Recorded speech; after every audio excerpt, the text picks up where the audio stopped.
waa kan qaabka ugu fudud ee loo soo celiyo marashada gaariga geerka ama manualka sida aad u taqaaniin. Tusaale ahaan, waxa aan gelinayaa geerka shanaad, kadib waxaan idin tusinayaa qaabka loo soo celiyo.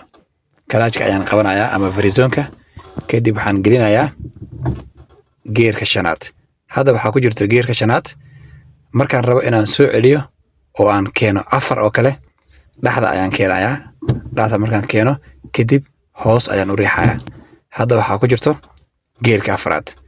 Geerka 3aad marka aad gelinaysid, waxba midig iyo bidix u riixin, toos u riix. Sidaas waa geerka 3aad.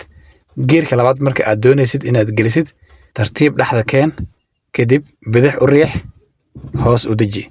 Sidaas waa geerka 2aad. Geerka 1aad wuxuu ku aadan yahay geerka 2aad.